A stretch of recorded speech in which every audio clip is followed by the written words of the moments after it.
Hi guys, welcome back to my YouTube channel. Today's topic is going to be about things they don't tell you about home ownership. Now, of course, home ownership can be a great adventure and all that, and all those things, but being prepared will help you so much, save you time and money, frustration, and all those type of things. So these are just a quick few things that I've learned along my journey. I hope that they're useful to you. This is, of course, mainly for those new homeowners, but if you've already purchased a home or you've been in a while and you find something helpful, then of course that's awesome as well. I've gotten my notes, so let's get started. So the first thing I'm going to talk about is, of course, when you move in the home, you're getting to know the neighborhood, but it's great to actually find a couple neighbors, maybe introduce yourself, get to know them, or if you see them out and about, make sure you speak and wave. You don't have to get to know everybody, but this is actually beneficial to you because once you know a couple neighbors, you can, you'll start to obviously know them, but you get to look out for each other, and that's a really great thing to have. So if you're out of town, if they're out of town, just kind of monitor each other's houses. This really helps, crime or different, any type of suspicious activity. They see something, a lot of times, they'll come like, hey, was this you, or checking stuff out. So just getting to know your neighbors can really be beneficial to you. So don't, just go in your garage and shut it down and never speak to anyone, because you never know when you need someone, next door, or if you can't get a friend and family member, your neighbor could be right there to help. So tip number one, know your neighbor. My second tip or thing to know is yard care. Now, depending on where you live, all these things kind of matter. I know some places, they actually don't do a lot of grass and things like that. But yard care is a big deal, and you should take care of your yard. If you've invested all this into your home, make sure you take care of your yard. And I say that because this is just across the board, but maintenance is a lot easier than letting something fall and then trying to get it back up to a good level and then maintaining it again. So just make sure that you're maintaining your yard. Invest into good equipment. If you're not familiar with how to maintain your yard, there's tons of videos, tutorials, and things like that. Or just go ahead and hire someone that's going to maintain it bi-weekly or once a month or whatever the case may be. But you want to make sure you maintain your yard. Be prepared to pay additional for your water bill to of course water your yard. Invest into good tools, or just get a third party to take care of it for you. But yard maintenance is a big deal. Also, if you live in an HOA, if you don't maintain a yard, they may give you warnings or citations. So you don't even want to start getting on their nerves. So just make sure you maintain your yard. And also, yard care can be very expensive. So fertilize, look for do bug care, whatever it's called.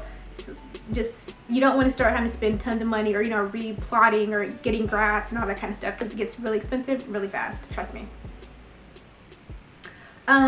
Second thing, appliance insurance. So this is insurance for appliances, especially your bigger ones: refrigerator, washer and dryer, AC unit, microwave, dishwasher, all those type of things.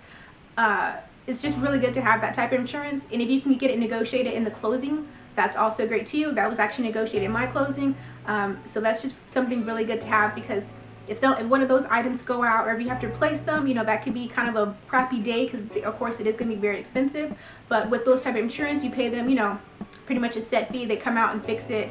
Now, of course, the biggest thing with that is, like, if it has to be something they can't fix and has to be replaced, that's covered in that insurance, so you're not trying to go get a new washer and dryer or refrigerator or whatever it is. Now, there are different levels to that, so just do your homework. There's tons of companies out there. Actually, when you purchase your home, you're probably going to get a lot of advertisement for them if you can't get it in your actual closing. But that's just something great to look for, appliance insurance. If it's one of those things that if everything's smooth, it's great, but if something happens, it can be a nightmare. So just appliance insurance. Number 3, filters. Now this may seem kind of like, what, filters? But trust me, especially if you suffer from any type of allergies, if you have pets, if for whatever reason your house gets extra dusty, filters can be a big deal. Now, one of the things that you need to look out for is, where are your actual filters at? For me, like an example, mine is located in the front of the house. Some houses, depending on how big it is, may have multiple filters that you need to change. But that's just something you want to look out for. And when you're purchasing those filters, don't go cheap, because it's not gonna, it'll get some stuff out of your air, but it won't get very much. You want to go mid-range or higher, especially if you suffer from anything like allergies, because you being cheap may cause you some pain and suffering, actually.